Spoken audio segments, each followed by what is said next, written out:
5월 7일 생방송으로 인사드리고 있습니다. 주식명가 2부 연이어서 인사드리겠습니다. 저는 진행의 이화선입니다. 자, 시장에 있어서 저희 계속해서 진솔한 이야기 나눠가고 있습니다. 5월 들어서 과연 방향성 어디로 흘러가는 것인가? 사실 본격적인 5월장은 내일부터다라고 해도 과언은 아닐 겁니다. 그렇다면 저희 제대로 시나리오 챙겨가야겠죠? 지금 이 시간 두 위원님과 함께 할 테니까요. 놓치지 않으시길 바라겠습니다. 더불어서 보유하고 있는 종목에 대한 고민도 이 시간 그대로 풀어가 보도록 할게요. 전화, 문자, 채팅창까지 모두 동일하게 열려져 있습니다. 전화번호 02786-1022번, 02786-1023번 두 대의 전화 열려 있고요. 문자로도 가능합니다. 013-3366-8200번으로 종목명, 매수가, 비중 꼼꼼하게 적어서 역시나 문자 많이 보내주십시오. 더불어서 유튜브 채팅창도 현재 활발하게 많은 이야기들 오고 가고 있는데요. 이쪽에 남겨주셔도 저희가 접수 도와드리겠습니다. 역시나 마찬가지로 종목명, 매수가, 비중 꼼꼼하게 적어서 문자 남겨주시면 저희가 접수 도와드릴 수 있도록 하겠습니다. 자, 그럼 이제부터 본격적인 내일을 위해서 내일 당장 시작하는 장을 위해서 두 위원님께서는 어떤 시나리오 세우고 계시는지 함께 돌아오겠습니다.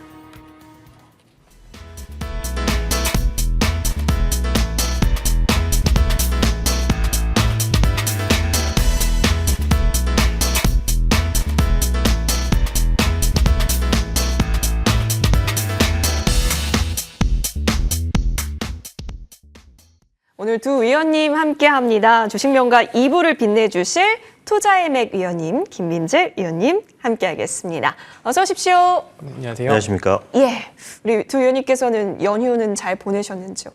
잘 쉬었습니다. 네, 잘 쉬셨고 김민재 위원님도 잘 보내셨어요? 네, 대충 쉰 것 같습니다. 대충 쉬셨군요. 네. 잘 쉬셔야 되는데. 네, 아무래도 이제 내일 또 본격적인 장이 열리다 보니까 이것저것 많이 또 고민하셨을 거고 여러 전략들 세우셨을 겁니다. 오늘 우리 머니투데이 방송 시청자분들과 함께 나누고자 다양한 이야기 준비해 와 주셨으니까 하나씩 지금부터 또 이야기 들어보는 시간 가져볼게요. 일단 두 위원님께서는 또 5월장을 어떻게 보고 계시는지가 궁금한데요. 먼저 투자의 맥 위원님. 네. 위원님 별명이 진짜 많으시더라고요. 알고 계세요? 저는 잘 모르겠는데. 모르세요? 예, 예. 그럼 제가 이 기회에 한번 말씀드려도 될까요? 예. 투자의 진맥, 아. 투자의 맥주 이렇게 부르시는 분들 있는데 어떻게 생각하세요? 네. 그 몇 번 들은 것 같아요. 투자에 맥콜도 있었고, 제가, 프레이즈가, 맥을 짚는 투자를 하다 보니까 오. 약간, 그런 별명이 좀 붙은 것 같고, 네. 우선 제가 여러분들 계속 말씀을 드렸지만, 네. 제가 일정 매매를 좀 하다 보니까 남들보다 좀 미리 들어가요. 그래서 네. 어떨 때는 좀 남들보다 좀 빨리 들어가고, 어떨 때는 또 정확하게 들어가서 수익이 잘 나다 보니까, 그런 좀 별명이 붙은 것 같은데, 이번에 5월 달도 사실은 제가 이번 연휴에 좀 많이 쉬었다고 말씀드렸지만 맥을 짚기 위해서 자료를 좀 많이 살펴봤습니다. 근데 자료들이 너무 상반된 자료가 많이 나오다 보니까 이게 어떤 시장이 한쪽 방향으로 흘러갈 수 있는 시장은 아니구나라는 걸 좀 많이 느꼈던 게 금리 인상에 대해서 긍정적인 이슈, 그리고 안 좋은 이슈, 그리고 금리 인상을 하게 되면 그동안 나왔던 경기 침체 이슈, 이 금리 동결이 나오면서 오히려 시장에 돈이 돌면서 오히려 침체보다도 주식시장이 더 좋을 수 있다. 이런 이슈가 많이 나오면서 시장의 방향성 잡기가 굉장히 어려웠다라고 보시면 되겠습니다. 특히 지난주에 FED 연준하고 ECB 모두 0.25% 금리 인상을 단행하면서 미국뿐만 아니라 유럽도 지금 계속 인플레이션이 높기 때문에 경기 침체가 오는 거 아니냐. 요게 굉장히 부각이 되었었고, 여기에다가 미국 중소 지역은행들의 위기가 지속되면서 이 위기가 지속되면 이 은행들이 대출을 꼭 쥐잖아요. 또 이게 어떻게 보면 새로운 긴축이라고 할 수 있는 거거든요. 그러니까 기업들이 돈을 빌려서 투자를 해야지 기업의 가치도 올라가고 주식도 올라갈 수 있는 건데 지역은행들이 위기가 지속되면 대출을 옥죄할 수밖에 없습니다. 이렇게 되면 연준이 기존에 0.25% 긴축을 한 거에 더해서 은행들도 대출을 해주지 않기 때문에 추가적인 대출 요건이 강화되면서 추가적인 긴축이 나오는 거 아니냐. 요것 때문에 시장이 이렇게 되면 시장이 경기 침체에 들어갈 수도 있는 거 아니야? 요것 때문에 지난주에 많이 뉴욕 증시가 많이 하락이 좀 나왔었는데, 자, 근데 잘 생각해 보시면 지난주에 한번 생각을 해보세요. 지난주 우리가 알고 있었던 이벤트 중에 가장 중요한 게 뭐였죠? 바로 고용지표였는데요.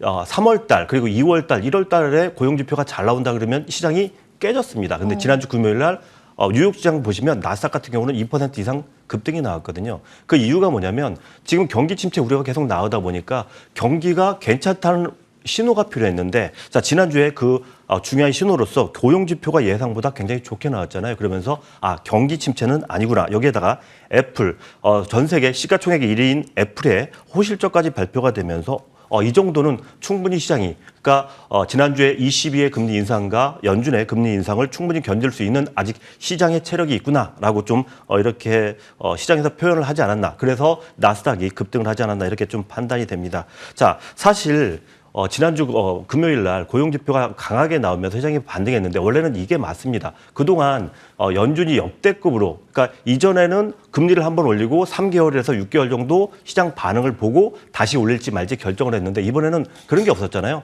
무조건 0.25% 올리고 CPI 보고 안 내려갔어? 또 올려.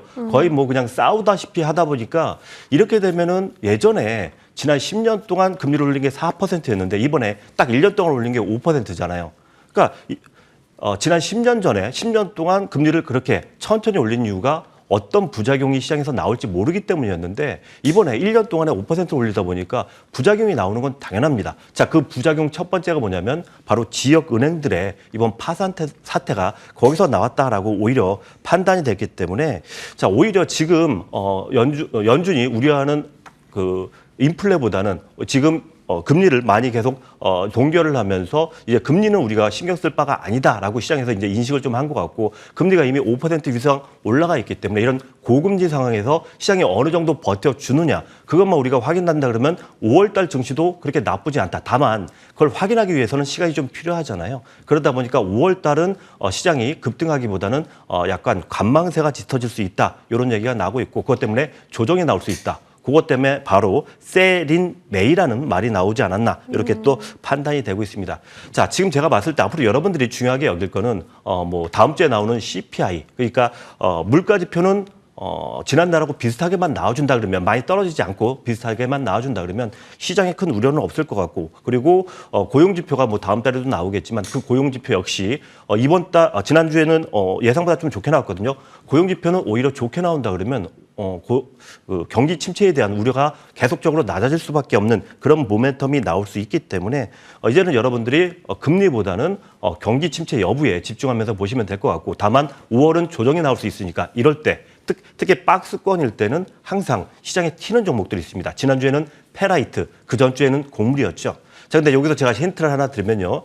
지난 주말, 그러니까 우리가 쉴 때 있었죠. 5월 5일부터 오늘까지 쉴 때 여러분들 뉴스를 잘 체크하신 분들은 아마 아실 겁니다. 자, 우크라이나하고 러시아하고 곡물 협상을 하다가 중간에 주먹 다짐까지 했다는 이슈가 나왔거든요. 이렇게 되면 이번 주 이슈는 소재보다도 오히려 곡물 쪽에 초점이 맞춰질 수 있고 그리고 다음 주에 또 G7과 관련해서 또 이슈가 열리는데 G7에서 또 나오는 건 다 서방들이잖아요. 서방 국가들이 러시아를 또 제재할 수 있기 때문에 러시아는 그거에 대응해서 또 곡물을 가지고 또 무기화할 수 있기 때문에 이쪽도 한번 짚어보는 게 나쁘지 않다. 다시 말해서 자 이번 주에 이슈가 어떤 거에 될지가 그거에 따라서 여러분들의 수익률을 좌우할 수 있기 때문에 너무 5월이라 그래서 겁먹거나 조정장이라 그래서 겁먹으실 필요는 없고 이슈만 제대로 잡을 수 있다 그러면 충분히 트레이딩으로 수익을 내실 수 있으니까 이쪽에 더욱더 집중해서 보시면 여러분들 예상보다도 좋은 수익이 날 수 있으니까 겁먹지 마시고 MTN 우리 방송 잘 지켜보시면 수익 나실 수 있을 겁니다. 좋습니다. 정리해보자면 그전까지는 금리 인하를 부추기는 데이터에 열광했다면 이제는 경기 침체를 좀 생각해야 하는 시점이 도래했다라는 거고요. 여기에 더해서 이슈가 민감한 쪽을 우리가 토대로 5월장을 좀 바라보는 것이 좀 더 유효하겠다. 특히 대외 리스크 쪽이 지금 뉴스가 계속 나오고 있는 부분이다 보니까 이 부분 내일부터 조금 더 관심 있게 보는 전략 잠시 뒤 더 자세히 여쭤볼 수 있도록 하겠습니다. 김민재 위원님의 뷰도 궁금합니다. 위원님은 5월을 어떻게 대비하고 계세요? 일단 이 부분은 저는 차트를 좀 보면서 좀 가시적으로 좀 설명을 드리도록 하겠습니다. 사실 뭐 지난주 같은 경우는 FOMC의 결과를 이제 시장이 해석하기 전이었다라고 보시면 될 것 같고요. 보통 FOMC 이제 파월이 연준 의장 같은 경우가 기자회견을 하게 나면 목요일 날이었었는데 시장에서 그 내용을 다 해석해서 돈들이 방향성을 잡아주지 못합니다. 즉 금요일 정도가 됐을 때부터가 이제 시장에 어느 정도 돈들이 파월의 말을 해석을 하면서 방향을 잡아주는데 그럼 금요일장에 미국 증시 어떻게 움직였는지가 가장 중요하다라고 보시면 될 것 같고요. 일단 S&P 500과 나스닥의 한번 흐름을 잠깐 체크를 해드리면 지금 나스닥 같은 경우나 S&P 500도 모두 다 금요일에 급등하면서 상승 마감했다라고 보시면 됩니다. 목요일 같은 경우에는 하락 마감했어요. 아까 말씀드렸던 것처럼 목요일에 이제 파월 연준이 매파적으로 발언하게 되면 그 시간대에서 1시간 반 동안, 즉 패장하기 전까지는 매파적인 발언 때문에 내려갑니다. 근데 딱 하루가 지난 다음에 그 다음의 흐름이 사실 진짜 흐름이라고 보시면 될 것 같고요. 금요일날 S&P 500, 이미니 S&P 500 같은 경우에는 고가가 2% 가까이 상승하면서 크게 반등을 했고 종가가 1.83입니다. 즉 중요한 부분은 뭐냐면 S&P 500이 지금 하락이 나오더라도 지난번에 찍었었던 저점을 지키려고 한다는 걸 체크하시면 될 것 같아요. 즉 지금 한국은 사실 이 4월달 후반이라든지 5월 초에 지금 급락이 나왔다가 좀 이제 회복을 할까 고민하는 중이지만 사실상 미국 같은 경우는 4월달 내내 지금 한 달 내내 횡보하고 있다라고 보시면 될 것 같고요. 중요한 거는 위로도 막혀 있지만 아래로도 잘 막아주고 있다라는 겁니다. 즉 밑으로 크게 베팅을 밑으로 쏘지 않고 있다라는 거기 때문에 특히나 FOMC 이후에 급등을 했다는 건 굉장히 의미가 있다라고 보시면 될 것 같고요. 나스닥 같은 경우도 한번 볼게요. S&P 500은 전 저점 수준까지 내려갔다가 지금 급반등을 했다면 나스닥은 전 저점과 근접한 위치까지 내려오지도 않고도 벌써 반등이 나왔다고 보시면 됩니다. 목요일장은 FOMC 이 내용을 받아들이고 1시간 반 동안 하락이 나왔지만 금요일장에서는 고가가 2.42 그리고 종가가 2.1%. 어쨌든 금요일장에서 FOMC를 해석하고 난 다음에 주가가 반등했다는 건 충분히 긍정적이라고 보시면 될 것 같고요. 마찬가지입니다. 4월 달에 한 달 동안 지금 계속 미국 증시는 횡보하고 있습니다. 이 얘기는 뭐냐면 아직까지 돈들은 위로 가고 싶어 한다라고 보시면 됩니다. 즉 금리 인하를 시작하게 되면 사실 여러분들께서는 증시가 좋아지겠지라고 생각하시겠지만 금리 인하를 딱 하는 시점부터가 오히려 시장의 돈들이 밑으로 갈 가능성이 좀 높다라고 보시면 될 것 같아요. 왜냐하면 연준이 금리 인하를 시작한다라는 건 경기 침체가 왔기 때문에 그걸 막기 위해서 이제 금리 인하를 한다라고 보시면 될 것 같은데 즉 코로나 때 유동성을 풀었을 때 실물 경기와 뭐 현재의 경기가 주식시장이 너무 다 다르다라고 하면서 시장 주식시장이 올라가는 게 지금 말도 안 된다라고 했지만 지금 돌아봤을 때는 유동성 때문에 올라가는 게 당연했다라고 보시면 돼요. 지금도 마찬가지입니다. 이제 금리 인하를 하게 되면 유동성이 조금씩 풀릴 거를 기대하면서 미리 올라가기 때문에 지금 올라가는 거는 이상한 게 아니에요. 코스닥 같은 경우에도 상승한 게 이상한 게 아닙니다. 그래서 지금은 계속 돈들은 어떻게든 위로 올라가고 싶어하고 일단 FOMC가 끝난 금요일 증시가 미국이 상승했다는 굉장히 긍정적으로 보시면 될 것 같고 그럼 이제 한국 증시를 한번 잡아드릴게요. 네. 코스피와 코스닥 같은 경우가 지금 4월 후반부에 조정을 좀 가파르게 받았습니다. 근데 마찬가지로 지수는 우리 투자자분들께서 기억하셔야 할 부분이 하락만 하지 않으면 종목 장세가 나와요. 무슨 얘기냐면 하단을 잡기 전에는 어디가 바닥일지 모르기 때문에 수급들이 계속 매도세가 나오지만 딱 한 번의 저점을 잡아주고 난 다음부터는 박스권 하단을 어느 정도 잡았다는 인식이 잡히면서 이 안에서 왔다 갔다 할 때는 개별 종목 장세가 진행된다고 보시면 될 것 같고요. S&P 500과 나스닥의 차트를 봤을 때 아까도 말씀드렸던 것처럼 저점을 지켰다고 했었죠. 그러면 코스피가 금요일장에서 미국장이 반등했다고 무조건 반등한다고 생각하지 마시고 이번에 4월달에 찍었던 저점 그리고 코스피 같은 경우도 저점 그리고 코스닥 같은 경우는 4월달에 찍었던 저점만 지켜지면 못해도 박스권이 된다라고 보시면 될 것 같아요. 박스권이 되면 개별 종목 장세가 된다라고 보시면 될 것 같고요. 그래서 지금은 여러 가지 막 복잡하실 거예요. 딴 거 다 신경 쓰지 마시고요. 딱 지수 차트 봤을 때 코스닥과 코스피가 이번에 찍었던 저점만 지키면 개별적인 수급 나오면서 우리 투자자분들은 수익 보실 수 있다. 이것만 기억하시면 될 것 같고요. 너무 길게 보실 필요 없다라고 말씀을 드리고 일단 5월 달에 뭐 세린메이라든지 뭐 이런 얘기가 많지만 저점만 지켜주면 우리는 돈 벌 수 있다. 이것만 체크하시면 될 것 같습니다. 좋습니다. 그러니까 저점을 지키는지 여부 체크하면서 만약 그렇게 박스권 장세가 된다면 결국엔 개별 종목들의 각축전이 이루어질 테니까 그렇다면 그때 어떤 종목을 또 봐야 하는가 우리는 이 부분에 있어서 더 비중을 늘려보면 좋겠습니다. 자, 그럼 본격적으로 어떤 섹터가 유망 섹터로 두 위원님께서 픽해 주실지 자, 투자백 위원님 네. 사실 좀 어려워요. 왜냐하면 진짜 올해 들어서 AI, 로봇, 2차 전지, 페라이트까지 왔거든요. 네네. 자, 5월에는 또 어떤 섹터가 괜찮을지 고민이네요. 사실 그 예측하는 건 굉장히 어렵거든요. 맞아요. 갑자기 뭐 페라이트라는 게 갑자기 튀어나올지 어떻게 알았겠습니까? 뭐 히토류 잘 가다가 네. 페라이트라는 거 이게 도대체 뭐 하는 거야?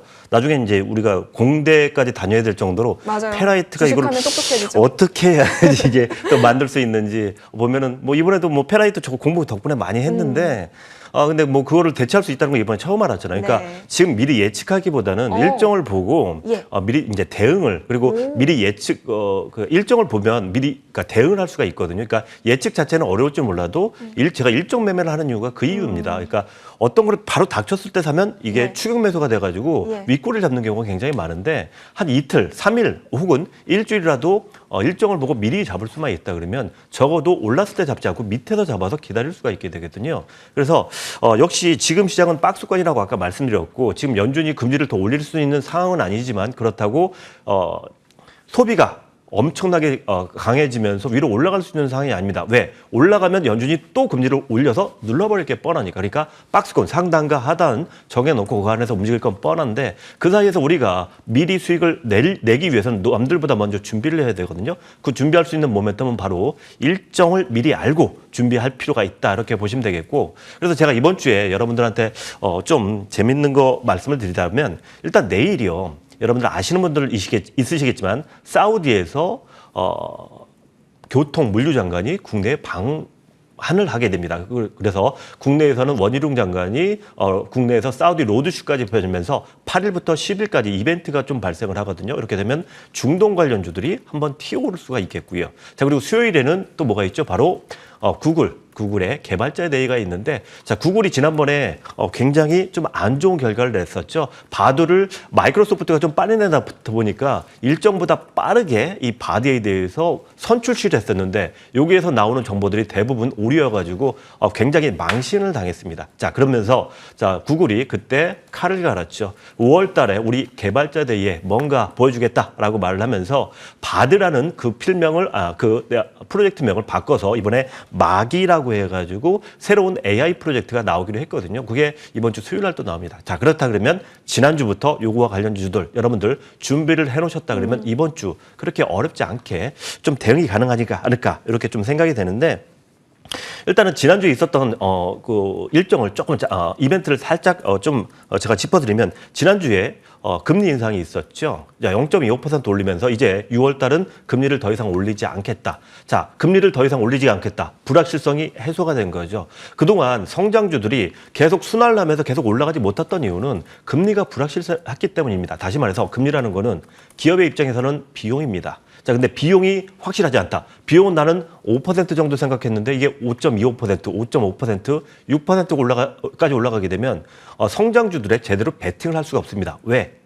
여기에 대한 비용을 제대로 산출할 수 없기 때문에 내가 이 성장주들을 베팅했을 때 어느 정도 수익 보는 게 나한테 이득이 될지 실제로 나한테 돌아오는 게 얼마가 떨어질지 알 수가 없습니다. 자, 투자자들은 대부분 불확실성을 치료하는 게 바로 이 때문인데, 자, 지난 5월 FMC에서 분명히 말을 했죠. 더 이상 추가 인상은 없을 가능성이 크다. 즉 금리 동결에 대해서 강한 그런 의지를 내비쳤습니다. 물론 연준의 파월 의장이 발언에서 약간 다른 말은 하긴 했지만 지금 여러분들 많이 아시겠지만 파월 의장의 신뢰도는 바닥입니다. 그래서 모두들 이 FMC 의사록만 보고 있기 때문에 의사록에서 분명히 금리를 더 이상 올리지 않을 가능성이 높다라고 나왔기 때문에 이제 투자자들은 이제 비용이 어느 정도 확정이 됐습니다. 이렇게 되면 성장주에 대한 베팅이 나올 수 있는 그런 모멘텀이 발생할 수 있다라고 보시면 되겠고, 자, 그러면 지금 성장주 중에서도 특히 이벤트가 발생하고 있는 성장주 중에서도 하늘이 그러니까 캡이 씌어 있지 않은 2차전지는 이제 2030년까지 어느 정도 매출 추이가 나왔고 규모도 나왔잖아요. 그리고 반도체도 지금 반등하려고 노력을 하고 있지만 어느 정도 캡이 씌워져 있단 말이죠. 자동차도 마찬가지입니다. 자, 그렇다면 남은 건 그렇게 많지가 않습니다. 특히 지금 연준이 금리를 5% 이상 올려놨기 때문에 개인들도 어딘가에서 돈을 빌려서 투자를 해야 되는데 지금 은행 금리가 5%입니다. 굉장히 부담스러운 가격이고요. 자, 그리고 기업들도 마찬가지입니다. 돈을 끌어와서 투자를 해야 되는데 은행에서 돈 빌리기가 굉장히 어렵죠. 특히 미국 같은 경우는 지금 중소형 은행들의 대출을 옥죄면서 오히려 돈의 창구가 막혔습니다. 이렇게 되면 소비자들도 돈을 쓸 수 없기 때문에 소비도 올라갈 수가 없고요. 또 기업들도 투자를 할 수 없기 때문에 기업들의 투자도 바라기가 쉽습니다. 자, 이렇게 되면 항상 이럴 때 나오는 게 있습니다. 자, 소비자도 돈을 안 쓰고 기업들도 투자를 못하면 경기 침체 우려가 커지거든요. 이 경기 침체를 가장 싫어하는 게 정권입니다. 자, 우리나라 현 정권도 마찬가지고 미국의 바이든 정권도 마찬가지입니다. 자, 그래서 이 소비도 막아놓고 기업의 투자도 막아놨다 그러면 할 수 있는 거는 바로 정부의 투자밖에 없거든요. 그러니까 이런 박스권에서는 그러니까 돈이 들어오는 분야를 봐야 됩니다. 특히 주식이라는 게 어떻게 보면 굉장히 어렵게 보이는데 달리 생각하면 굉장히 간단합니다. 내가 가지고 있는 주식을 나보다 비싸게 사주는 사람만 있다 그러면 주식은 올라가는 거거든요. 근데 나보다 비싸게 누군가 주식을 사기 위해서는 어디선가 돈을 끌어와야겠죠. 즉 주식의 기업의 가치가 올라가야지 그 주식을 나보다 비싸게 사는 사람들이 발생할 수 있는데 지금 기업도 돈 투자 못하죠. 개인들도 투자 못하죠.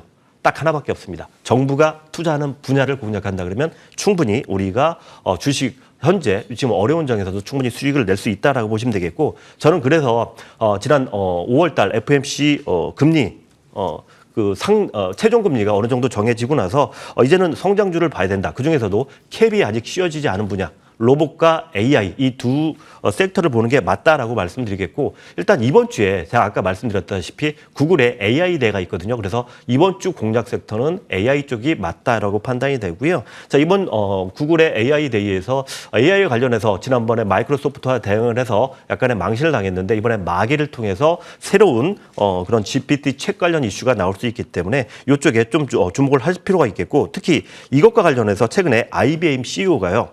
약 7,800명의 일자리를 5년 내로 AI로 대체할 수 있을 것 같다. 즉 이거는 이제 기대감이 아니고 새로운 실적이 나올 수 있는 모멘텀으로 지금 이렇게 기업들의 입장에서도 나오고 있고 또한 정부에서도 AI 지식재산권 이걸 인정할 수 있는 법안을 마련하겠다. 우리나라에서 이게 나왔기 때문에 규제가 나온다. 즉 법안이 나온다라는 것은 기준이 정해지는 거기 때문에 이쪽에 대한 새로운 투자가 나올 수 있다. 여기에 좀 전에 말씀드린 구글의 AI 대회 관련 투자 이슈가 나올 수 있기 때문에 이쪽이 그러니까 다시 말해서 이번 주는 AI 쪽 관련 이슈가 좀 더 커질 수 있겠다라고 좀 말씀을 드리겠고 자 특히 GPT 챗봇의 아버지라고 불리는 샘 알트만이라는 사람이 지금 5월과 6월 아시아를 돌면서 우리나라에 언제쯤 돌아올지 모르는데 자 그거에 대한 이슈도 또 있기 때문에 이쪽 이슈를 여러분들이 주의 깊게 보셔야 된다 이렇게 말씀을 드리겠고 관련주를 꼽아보라 그러면 뭐 여러분들 뭐 이전에 챗봇 대장주였던 셀바스 AI 네. 유상증자 관련 이슈가 있는데 주목을 딱 보시면 유상증자 이슈가 딱 걸렸는데 지금 보면 20주선에 딱 걸렸습니다. 21선이 아닙니다. 20주선에 딱 걸려서 더 이상 내려갈 생각이 없고 지난주에 윗꼬리 아랫꼬리 발생시키는 양봉 십자봉을 만들면서 도지를 만들면서 방향 전환 그런 모멘텀이 좀 나왔고요. 지난주에는 3일밖에 없었기 때문에 거래량까지 보실 필요는 없겠고 이번 주가 굉장히 중요할 것 같습니다. 이번 주에 셀바스 AI가 양봉을 띄우면서 거래량 튀면서 이번 주에 방향 전환을 하는 걸 보여준다라고 한다 그러면 일단은 셀바스 AI도 좀 괜찮지 않을까 이렇게 또 판단이 되고요.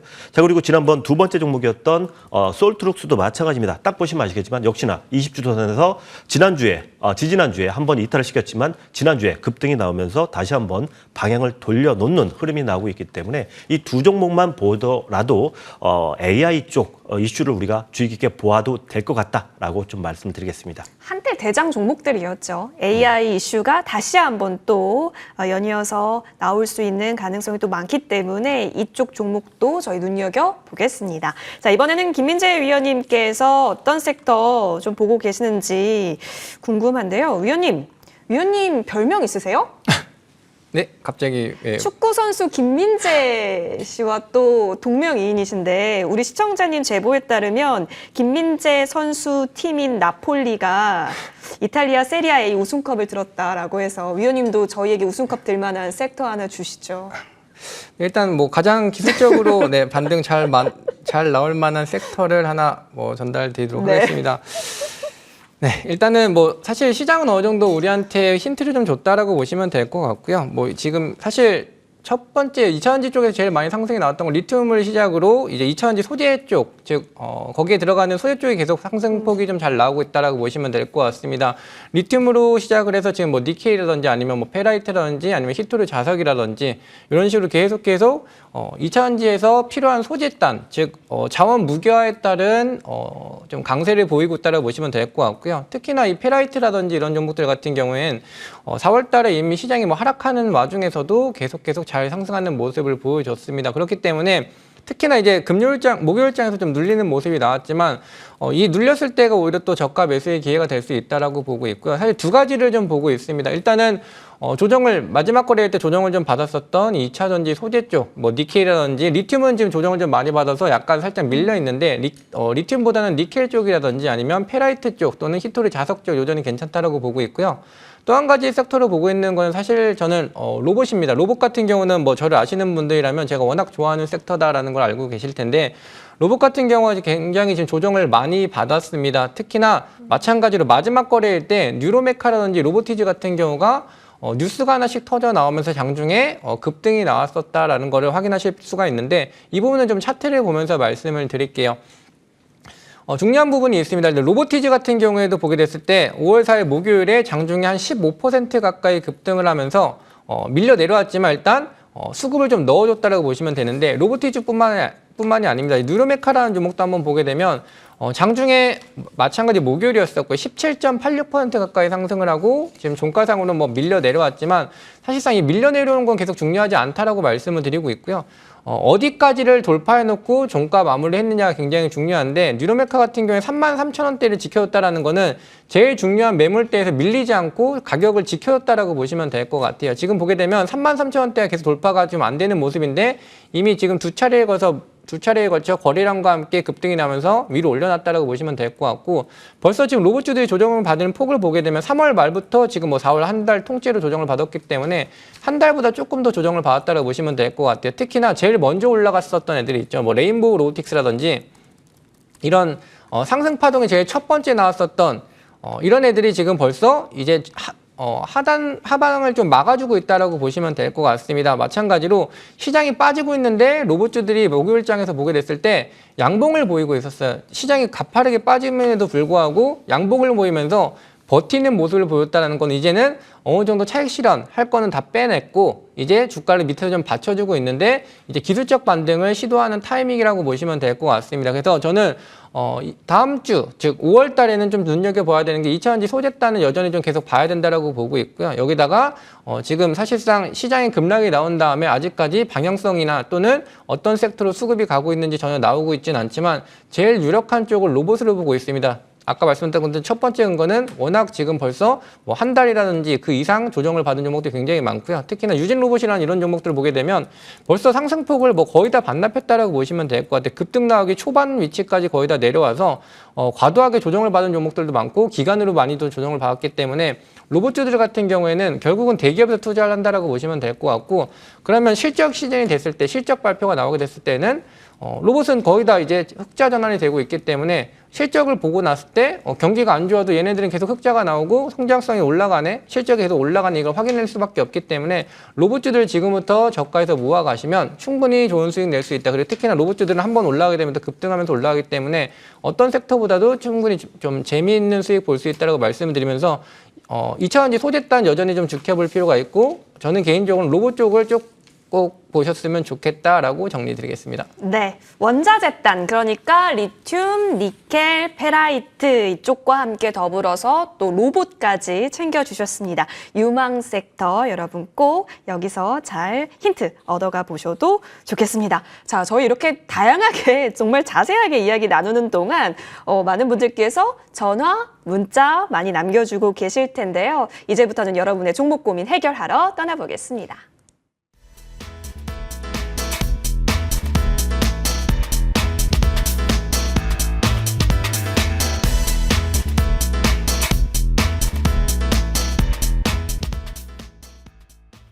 네, 전화 문자 활짝 열어져 있고요. 채팅창 또한 활발하기 때문에 지금부터 여러분의 고민 상담 이어가 보도록 하겠습니다. 전화부터 좀 연결이 된 것으로 보여지는데요. 바로 받아보겠습니다. 네, 시청자님 안녕하세요. 예. 네, 반갑습니다. 연휴 잘 보내셨어요? 예, 네, 당장 내일부터 또 장이 시작될 텐데 어떤 종목 좀 고민되세요? 세아제강 아, 예. 매수가와 비중은요? 15만 원, 매수가 50%. 네.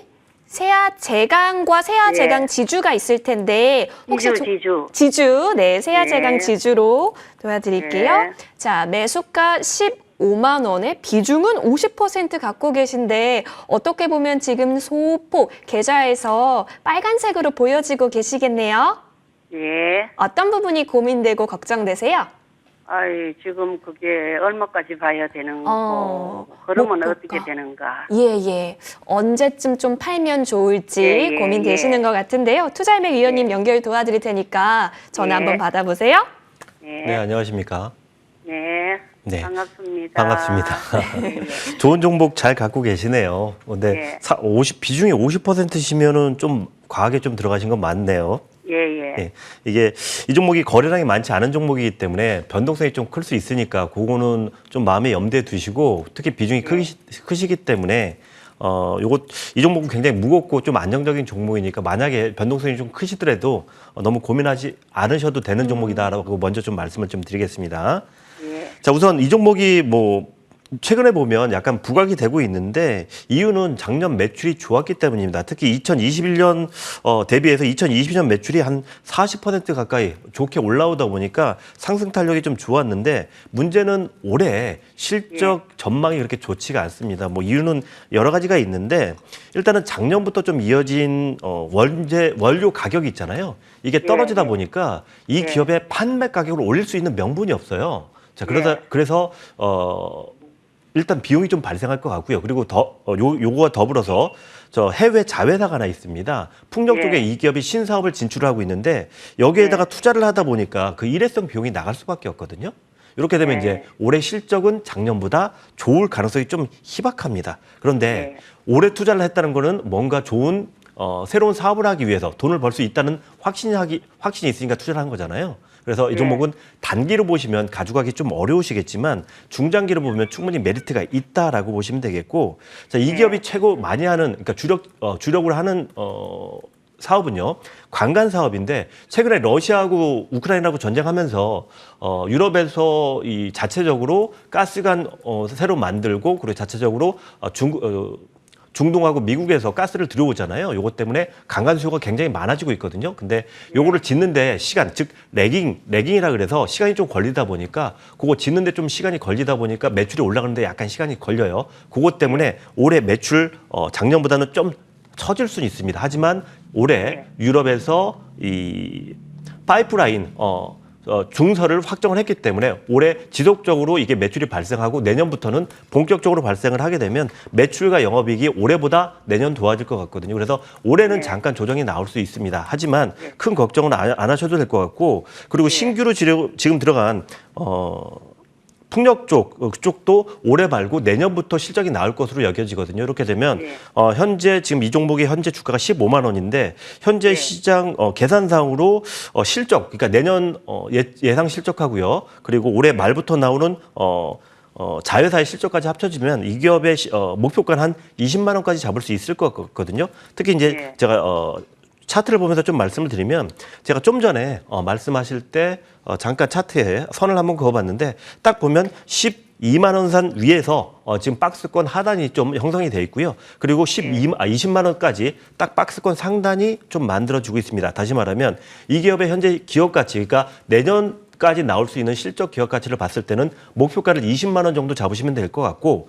그리고 손절가는 12만 원을 이탈하지만 않는다 그러면 꾸준하게 가져가셔도 될 것 같다. 다만 하반기에 지금 약간의 변수가 있는 게 뭐냐면 유럽에서 풍력 쪽에 좀 강화를 하겠다. 그러니까 투자를 좀 빨리 하겠다라는 말이 이번 G7 회의에서 나왔거든요. 근데 G7 회의가 본격적으로 진행되는 게 이번 주부터입니다. 이번 주에 재무장관, 그리고 다음 주, 그리고 다다음 주까지 G7 정상들이 만나가지고 이 풍력 쪽에 투자를 어느 정도 좀 속도를 할지 결정을 할 거거든요. 그거에 따라 속도가 조금 빨라질 수는 있어요. 그런데 현재 나와 있는 재료로만 본다 그러면 올해 말 정도부터 이 풍력 쪽에 모멘텀이 또 작용을 해서 올해 하반기 정도에 20만 원 선까지 올라갈 수 있을 거라 생각이 되고 좀 예정하고 좀 다른 거는 이번에 G7에서 재료가 좀 풍력 쪽에 설치를 빨리 하겠다라고 그러면 좀 빨라질 수 있으니까 그것만 좀 보시면 되겠고 목표가는 20만 원 보시고 요때 좀 변동성이 있겠지만 12만 원 이탈하지 않는다 그러면 중장기로 들고 가셔도 괜찮다 이렇게 말씀드리겠습니다. 예, 감사합니다. 그리고 한 가지만 더요. 세아 제강도 비슷합니까? 네, 세아 지주가요. 세아 제강에 제강. 있는 그 실적을 끌어오는 거기 때문에 제가 지금 다 말씀드린 거는 세아 지주에 있는 그런 실적 이렇게 연결돼서 들어오는 걸 그걸로 말씀드린 거기 때문에 같이 보셔도 됩니다. 아, 네. 네, 예, 예, 좋습니다. 예. 도움 많이 되셨길 바라겠습니다, 예, 시청자님. 예, 감사합니다. 네, 고맙습니다. 세아 제강 지주까지 풀어봤습니다. 많은 분들께서 지금 연락 주고 계시는데요. 이어서 이 밖에도 나도 좀 궁금한 게 있다라고 하신다면 저희 쪽으로 전화, 문자 많이 주시면 좋을 것 같습니다. 02786-1022번, 02786-1023번 전화 그러면 연이어서 받아보겠습니다. 연결됐을까요? 시청자님 안녕하세요. 네, 안녕하십니까. 네, 반갑습니다. 우리 어떤 종목 살펴볼까요? 비트나인, 예, 매수가와 비중은요? 11,000원에 한 50% 돼요. 11,000원에 50%. 이때 초기에 바로 들어가신 거예요? 아니, 지금 조정 받길래. 네. 추가 올라갈 줄 매수 알고. 예 하셨는데 한 달 정도 됐어요. 한 달 정도 되셨고 네. 사실 1월 달에 참 존재감을 뽐냈었던 종목이었는데 최근 들어서 조용하나 싶더니 역시나 지금 좀 많이 고민되는 구간이실 것 같아요. 바로 김민재 위원님 연결 도와드릴게요. 예. 네, 시장님 안녕하세요. 예, 안녕하십니까. 네, 안녕하세요. 일단은 뭐 AI 종목들 중에서 뭐 비트나인 같은 경우는 특히나 뭐 걱정은 안 하셔도 되겠다라고 먼저 말씀을 드리면서 차트 보면서 바로 설명을 드릴게요.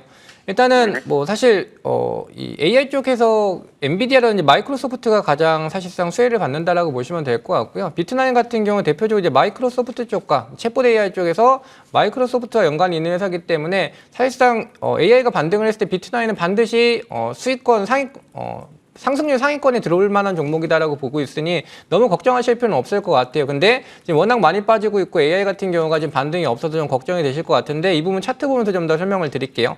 지금 일단은 제일 중요한 자리였다라고 볼 수가 있는 자리는 사실상 이 1,700원 자리였다고 보시면 될 것 같고요. AI들이 조금 더 가파르게 좀 조정을 받기 시작한 타이밍이 이 1,700원 자리가 깨지고 내려가면서 즉 여기서 박스권 상단이었던 자리였다고 보시면 될 것 같고요. 여기가 돌파가 된 다음부터는 시세가 분출하면서 급등이 나왔다라고 보시면 됩니다. 근데 여기를 그래서 내려왔을 때는 또다시 지지를 받으면서 버텼다가 결국은 여기가 깨지고 내려가니까 매물권 밑으로 내려오는 부분 때문에 결국은 좀 투매가 나면서 내려왔다고 보시면 되는데 중요한 건 항상 거래량입니다. 지금 상승할 때의 거래량은 충분히 많이 나왔지만 지금 조정받을 때는 거래량이 크지 않기 때문에 사실상 뭐 세력들은 거의 물량을 던진 건 없다라고 보시면 돼서 이제 기술적 반등만 받으면 된다라고 보시면 될 것 같은데 제일 중요한 자리까지 와 있다라고 보시면 될 것 같고요. 일단 8,090원 지금 사실상 마지막 거래일 때가 거의 이 자리까지 와 있다고 보시면 되는데 비트나인 같은 경우는 지금 보게 되면 시장이 급락이 나왔을 때 제일 많이 빠졌을 때가 바로 이 8,090원보다 밑에 있을 때는 담아두면 먹었던 자리라고 보시면 될 것 같아요. 즉 비트나인 같은 경우에는 신규 상장주기 때문에 차트도 많지가 않고요. 그리고 시장이 많이 빠졌을 때 제일 저점이 사실상 기술적으로 가장 저점이라고 보시면 되는데 지금 벌써 그 자리까지 와 있기 때문에 이제 뭐 사실상 추가적인 낙폭은 더 이상 나오지 않을 거다라고 보고 있고 설령 내려간다라고 했을 때도 여기서부터는 과매도 자리라고 보시면 됩니다. 이제 저는 여기서부터는 반등을 좀 받을 거다라고 보고 있는데 매수가가 11,000원이세요. 근데 제일 매물대가 두터운 데는 아까 말씀드렸던 것처럼 여기가 이탈되면 안 됐던 자리인데 이탈되면서 주가가 추세가 밑으로 갑자기 하향으로 내려왔던 만큼 매수가가 11,000원이신데 1,700원까지만 올라가게 되면 반드시 조정을 받을 거예요. 즉, 한 번은 분명히 젖혔다 간다고 보시면 될 것 같은데 간단하게 흐름만 한번 잡아드리면 바로 11,000원까지 올라가긴 좀 힘들다라고 보시면 될 것 같고요.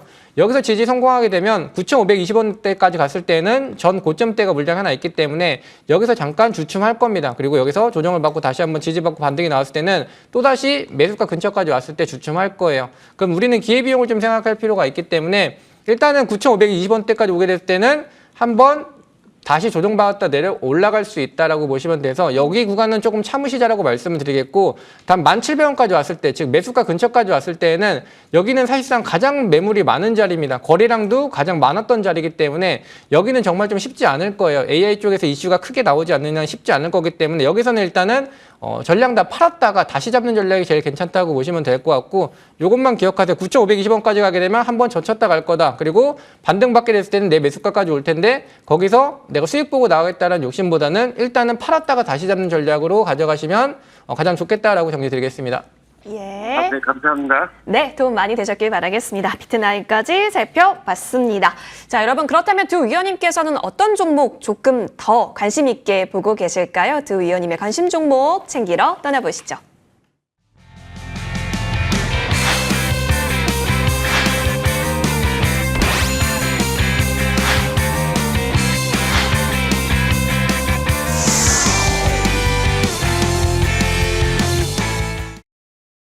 네, 지금부터는 두 위원님의 공략주 저희 잘 들어볼 테니까요. 집중 많이 해주시면 좋겠습니다. 먼저 투자일맥 위원님, 아까 전에 AI 강조 많이 해주셨는데요. 네. 그러면 이쪽 종목에서 저희 공략주 한번 들어볼까요? 네. 오늘 제가 준비한 종목은요. 여러분들 최근에 마이크로소프트의 부회장이 국내에 방안을 내가지고 미팅을 한 4개 기업이 있는데 그중에 상장 기업이 딱 하나밖에 없었습니다. 네. 자, 그 기업의 이름은 예전에 이름은 마인즈 레비얼이라는 종목이었고 이름이 바뀌었죠. 마음 AI라는 종목으로 이름이 좀 바뀌었는데요. 최근에 이제 마이크로소프트 회사에서 들어오면서 국내에 유니콘 가능성 있는 기업 4개를 만났는데 그중에 딱 유일한 상장사 중 하나였고요. 특히 이 기업의 강점이 뭐였냐면 응용 소프트웨어 개발하고 인공지능 요걸 이용해서 인공지능 개발에 제품 개발을 굉장히 많이 했는데 그중에서도 교육 쪽 있죠. 한국어 교육 플랫폼 쪽에 특화된 AI 전환 요 공급했던 것이 부각이 되면서 마이크로소프트 쪽에 약간 기술력을 좀 인정을 받았다라고 보시면 되겠고 특히 최근에 교육 시장이 굉장히 경쟁도가 많고 요거를 사람이 아닌 AI 쪽으로도 할 수 있다라는 그 적용을 굉장히 많이 하고 있어서 이쪽 사업 쪽에서 마이크로소프트가 이 기업에 특화된 사업을 좀 주목하지 않았나 좀 이렇게 판단이 됩니다. 자, 특히 이 기업의 AI 아바타 기술을 접목하면서 전체 기술하고 서비스를 인간이라고 그러니까 사람하고 가장 가까운 형태의 그런 챗 GPT 그런 기술을 개발을 하면서 요거에 대한 강점을 보여주고 있고 요게 또 시장에서 부각이 되면서 이번에 마이크로소프트에 더더욱 큰 주목을 받았다라고 보시면 되겠는데 자, 제가 이 종목 주목하는 이유는 아까도 말씀드렸지만 항상 이벤트가 있으면 관련주들이 튀어오르게 돼 있는데 그중에서도 지금 차트를 여러 개 다 살펴보면 아까 제가 셀바스 AI나 솔트룩스 그리고 이런 종목 다 살펴봤는데 위쪽에서 21선 위에서 정배열 만들어 놓고 21선 위에 아니 11선 위에 근처에서 놀고 있는 종목은 바로 이 종목 하나밖에 없었거든요. 지난주 목요일 날 살짝 하락이 나왔지만 거래량 한번 보시면 지난주 제대로 된 거래량이 실리지는 않았었죠. 특히 지난주 장 초반에 좀 강했던 종목들은 장 막판에 조금씩 빠지면서 좀 우려는 좀 키웠지만 거래량을 보면 안 그래도 지난주에 거래량이 없었는데 지난주 목요일은 더더욱 거래량이 없었기 때문에 지난주 목요일에 이 캔들은 큰 의미가 있지 않다라고 판단이 되고요. 오히려 그래서 매수의 기회다라고 저는 판단이 되고 그리고 샘 알트만이라는 AI 아버지라 불리는 이분이 5월에서 6월 달 사이에 국내 방한 예정이 있는데 언제 들어올지 확실하진 않습니다. 그런데 이번에 구글 AI 이벤트가 발생을 하고 있고요. 국내에서도 AI와 관련해서 다음 주 내내 이벤트가 한 3개 정도 남아 있고요. 그리고 여기에 샘 알트만 이슈까지 계속적으로 더해진다라고 한다 그러면 AI 쪽은 다시 한번 살아날 수 있기 때문에 주목해 볼 필요가 있다라고 좀 말씀을 드리도록 하겠습니다. 자, 그래서 이 종목 매매 전략을 지금부터 좀 말씀을 드릴 텐데 자, 지금 변동성이 굉장히 큰 구간입니다. 다만 거래량이 없기 때문에 변동성이 너무 클 수 있어요. 그래서 이 종목은 최대한 11선하고 21선에 붙이는 게 가장 좋고요.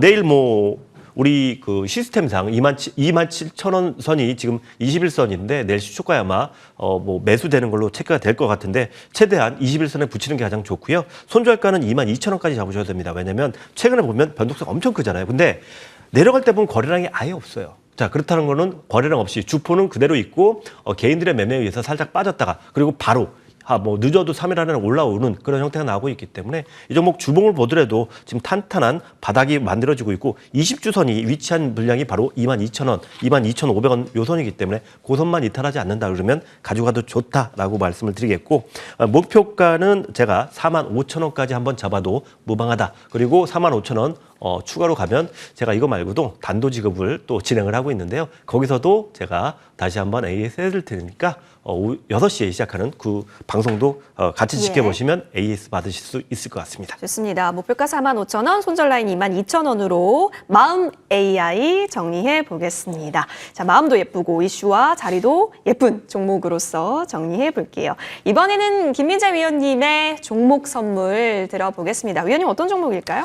저는 원자재단에서 가지고 왔습니다. 사실 뭐 이 정도 수급 강하게 받았으면 여기서 끝나기는 사실 쉽지 않다라고 보시면 될 것 같고요. 종목명 먼저 말씀을 드리면 티플렉스라고 보시면 될 것 같습니다.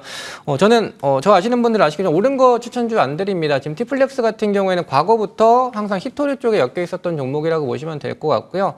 뭐 유니온 머티리얼즈, 뭐 노바텍, 동과학, RNS, 티플렉스 이렇게가 사실 미중 무역 분쟁 때마다 히토리 종목들 중에서 가장 많이 올라갔던 종목이라고 보시면 되는데 티플렉스 같은 경우는 지금 최근에 수급이 좀 들어오면서 위에 저항대를 좀 돌파하고 있다라고 보시면 될 것 같고 이걸 히토류를 그냥 간단하게 예전처럼 그냥 미중 전쟁 때마다 보는 테마류로 보실 게 아니라 히토리 자석이라는 게 결국은 이 전기차에 꼭 필요한 소재가 되고 있습니다. 즉 그렇기 때문에 이제 2차전지 소재단으로 보셔야 된다라고 보시면 될 것 같고 티플렉스의 또 다른 장점은 히토리 자석뿐만 아니라 이 니켈 쪽에도 연관이 있어요. 2차전지 소재에서 뭐 리튬이라든지 니켈, 망간 이런 애들이 사실상 지금 이 무기화 때문에 결국 희소성 때문에 자꾸 올라가고 있다라고 보시면 될 것 같고요. 단순하게 이런 그냥 테마주다 이렇게 보실 게 아니다라고 다시 한번 말씀을 드리고 티플렉스의 또 다른 장점 하나 말씀드리면 어쨌든 결국 경기 침체 때는 실적을 보게 될 텐데 실적이 나왔을 때 크게 걱정하실 필요가 없는 종목이라고 보시면 됩니다.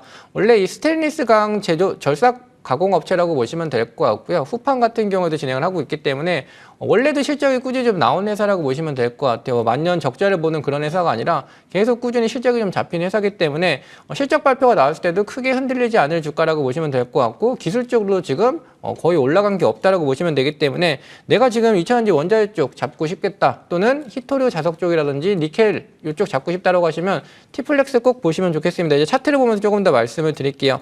일단 목표가 잡아드리면 이 4,800원대 잡아드리면 될 것 같고요. 최근에 보게 되면 이 4,800원대가 계속 좀 돌파가 안 되는 모습을 보이고 있는데 유례 없이 거래량이 많이 나오고 있습니다. 그럴 수밖에 없겠죠. 지금 주목을 받는 섹터이기 때문에 일단은 단기 목표가는 4,800원 정도 보고 있고 저는 얘는 못해도 5,700원까지는 충분히 올라갈 수 있다라고 보고 있기 때문에 일단은 4,800원까지 올라갔을 때는 뭐 차익 실현을 뭐 절반 정도 해주셔도 괜찮겠지만 저는 뭐 굳이 할 필요는 사실 없다라고 보고 있고 손절가 같은 게 3,550원 잡아드립니다. 제일 최저가 1월 달에 시장 저점 찍었을 때 같이 찍었던 저점으로 잡아드렸는데 사실상 뭐 손절하지 말라는 관점이기도 하고요. 그리고 이 종목을 좀 길게 차트를 놓고 보게 되면 아주 오랫동안 옆으로 횡보하면서 시장이 빠지던 말던 상관없이 계속 횡보했던 종목이라고 보시면 될 것 같아요. 주가는 절대 횡보할 수 없습니다. 누군가가 밑에서는 받치고 위에서는 누르지 않는 이상은 즉 누군가가 주가를 관리하지 않는 이상 이렇게 횡보할 수 없다고 보시면 되는데 누군가가 일부러 이렇게 횡보를 시켰다라는 거는 물량을 좀 잡고 있다고 보시면 될 것 같고요. 일단 목표가 4,800원, 손절가 3,550원 보시면 될 것 같고 제가 보고 있는 실질적인 목표가는 5,700원 수준까지 보고 있다고 보시면 되기 때문에 여유 있게 들어가셔도 될 것 같고 마지막 거래일 때 눌렸기 때문에 오히려 좋은 매수의 기회가 될 수 있다라고 보시면 될 것 같습니다. 네, 티플렉스 단기로도 좋고 장기로도 좀 호의적으로 보고 계시네요. 티플렉스 목표가 4,800원 제시해 주셨습니다. 자, 이렇게 두 가지 종목 챙겨봤는데 잠시 후 10시가 되면 무료 공개 방송 또 이어집니다. 두 위원님 모두 준비를 해 주셨는데요. 먼저 투자일맥 위원님부터 이야기 들어보면 지금부터 모아가면은 더 좋을 그런 부분들 챙겨주신다고요. 그러니까 지금부터 안 모으면 안 되겠다라는 생각이 드는데요.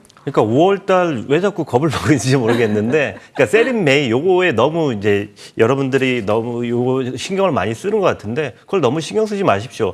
자, 왜냐하면 지금 연준이 금리를 내릴 생각이 없잖아요. 그 다시 말하면 그건 무슨 얘기냐면 소비가 너무 좋으니까 눌러야 된다는 소리예요. 그리고 올해 내내 연준이 금리를 내릴 생각이 없다. 이건 다시 말하면 올해 시장 괜찮다는 겁니다. 그러니까 그거에 너무 매몰이 돼가지고 5월달 매매하면 나 망한다 이런 게 아닙니다. 오히려 여러분들이 5월달 좀 지켜보다가 내가 노리는 종목을 잡을 수 있는 좋은 기회가 될 수 있습니다. 조정이 나온다 그러면. 그리고 반대로 이슈가 있는 종목 같은 뭐 좀 전에 말씀드렸던 AI나 로봇 관련주 같은 경우에는 하늘이 열려 있고 특히 우리나라에서 정부 정책적으로도 밀어주고 있기 때문에 그리고 해외 기업들, 빅테크들, 뭐 마이크로소프트, 구글도 지속적으로 밀고 있기 때문에 이 종목들은 오히려 조정이 기회가 될 수 있습니다. 오히려 모아간다는 전략으로, 그러니까 내려갈 때마다 모아간다는 전략으로 가면 여러분들이 누구보다도 쌀 수 있고 그리고 반등이 나오면 이런 종목들은 반등할 때 굉장히 크죠. 제가 올해 초에 여러분들한테 추천드렸던 종목이 SBB테크라는 종목인데 그 종목이 무려 5배가 갔습니다. 이유는 간단합니다. 밑에서 모아갔기 때문이거든요. 마찬가지입니다. 남들이 어려워할 때 모아갈 수 있다 그러면 충분히 여러분들 좋은 수익 나올 수 있으니까 저하고 같이 하시면 될 것 같습니다. 네, 좋습니다. 지금부터가 또 기회가 될 수 있는 부분은 무엇이 있는지 잠시 후 10시 챙겨보실 수 있습니다. 더불어서 김민재 위원님께서도 오늘 무방 진행해 주실 텐데요. 위원님, 시장이 알려준 유망 투자처 오늘 이야기 나눠주신다고요? 일단 뭐 간단하게 보시면 결국 원자재단은 뭐 시장이 좋든 안 좋든 올라간다라는 걸 보셨을 거면 리튬이 과거부터 그랬었고 지금은 뭐 히토류 같은 경우도 그런데 시장이 좋든 안 좋든 어쨌든 원자재단은 계속 수급을 받을 거다라고 보시면 될 것 같고요. 아까 말씀드린 로봇 쪽 같은 경우 기술적 조정 좀 잘 받았는데 사실 지금 시장이 조정받는 동안 주가가 더 이상 빠지지 않고 버텼던 섹터가 몇몇 개씩 있습니다. 그쪽을 공략하시면 될 것 같은데 그러한 부분은 이제 무방을 통해서 조금 더 설명드리도록 하겠습니다. 좋습니다. 잠시 후 포털 검색창에 MTN 밴드 검색하시면 되니까요. 꼭 여러분 참고해 보시길 바라겠습니다. 내일부터 시작되는 장 파이팅 하시길 바라면서 저희는 여러분의 성투를 응원드립니다. 고맙습니다.